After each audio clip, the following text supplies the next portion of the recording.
Sveicināti! Sveicu jūs visus mūsu neatkarības atjaunošanas svētkos 4. maijā. Šie ir visu mūsu kopējie svētki, atmiņas, piemiņas diena. Es joprojām atceros šo dienu, kāda tā bija vēsturē, tajā dienā, kuru mēs šodien pieminam. Tad es biju vidusskolas pēdējās klases skolniece, un es atceros visas tās emocijas, visu to emociju gammu, satraukums, prieks, laime, nelielas bailes, bažas, kas notiks, kā notiks, vai tiešām tas reiz notiks.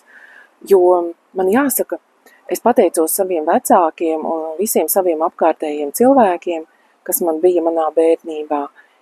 Es viņiem pateicos par lielo uzticēšanos, jo augot komunistu režīmā, mūsu ģimenē tomēr arī manā bērna klātbūtnē pieaugušie runāja par brīvību, par sapni par brīvību, runāja par Latvijas starpkara periodu, par Latvijas laikiem, un bija sirdī tas sapnis par brīvību. Lielais neaizsniedzamais sapnis, kurš tomēr piepildījās. Diemžēl mans tēvs šo laiku nepiedzīvoja, un man vecā mamma aizgāja mūžībā uzreiz pēc šī notikuma. Bet tā ir mūsu kopīgais stāsts un mūsu kopīgā esība. Un šajā dienā es gribu vērsties pie jums visiem, jo tā ir visu mūsu kopīgā lieta, mūsu psihiskā veselība. Tas ir ļoti, ļoti svarīgi. Un tas ir svarīgi ne tikai tev pašam, bet arī taviem vecākiem, tavai dzimtai un arī taviem bērniem. Jo neapzināts bērns, tas iekšējais bērns, ja viņš nav apzināts un ja viņš nav izārstēts, tas iekšējais traumētais bērns, tad šīs traumas tu izdzīvo pats un visu laiku strādā tajās programmās, kuras tev patiesībā nav vajadzīgas, viņas tevi liekas. Un šīs pašas programmas tu arī nodod saviem bērniem. Tā kā būtībā visu.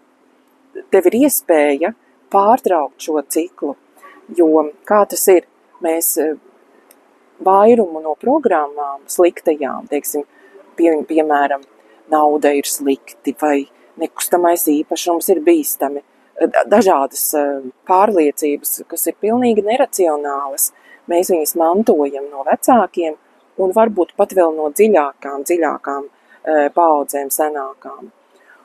Un ja mēs šīs visas pārliecības, vismaz tās lielākās, kas mums visvairāk traucē, ja mēs viņas neizārstēsim, mēs viņas neatradīsim un neizārstēsim, tas nozīmē, ka viņas mums visu mūžu būs līdzās, un arī bērniem, un varbūt arī kaut kādiem tuvākajiem bērniem, mēs viņus neviļus, negribot nodosim, un viņi dzīvos vēl tālāk. Tev ir iespēja pārtraukt šo apburto loku un nodot šīs ierobežojošās programmas tālāk. Tas nozīmē, ja mēs visi strādāsim, katrs pie sevis, mēs uzlabosim kvalitatīvi mūsu ģimenes un mūsu tautas kopējo veselību un labklājību. Kā tev izklausās šis? Man izklausās tā, ka nav variantu, tev tas ir jādara. Ķeries klāt.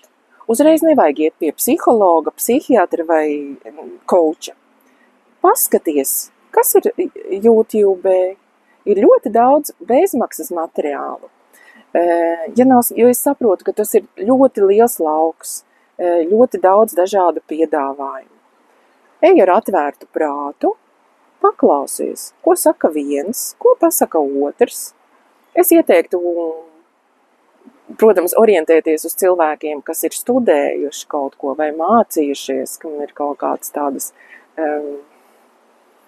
kā lai to saka, schematiski organizētas domas par šo, ja, kas varbūt var nedaudz tā kā profesionālāk palīdzēt. Bet nenoliedzu, ka ir arī visa kalibra skolotāji, kuri arī nav pat gājuši skolā, bet kas ir dzīves gudri, pasaules gudri, un arī tie var dot. Neuzķerieties uz ļaunumu, neuzķerieties uz aprunāšanām, tikai skats uz iekšieni. Es esmu mans traumētais iekšējais bērns, kā es viņam varu palīdzēt. Kā piemēram, varu jums ieteikt paskatīties, varbūt pameklēt par tēmu iekšējā bērna dziedināšana vai ierobežojošo pārliecību, piemēram, tēma.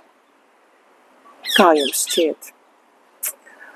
Es no šī neatkāpjos, es uzskatu, ka tas ir mums visiem ļoti svarīgi, un tāpēc es jums aicinu ar šo nodarboties. Pievērsiet sev uzmanību, sakārtojiet sevi, un līdz ar to sakārtosies arī viss jums apkārt.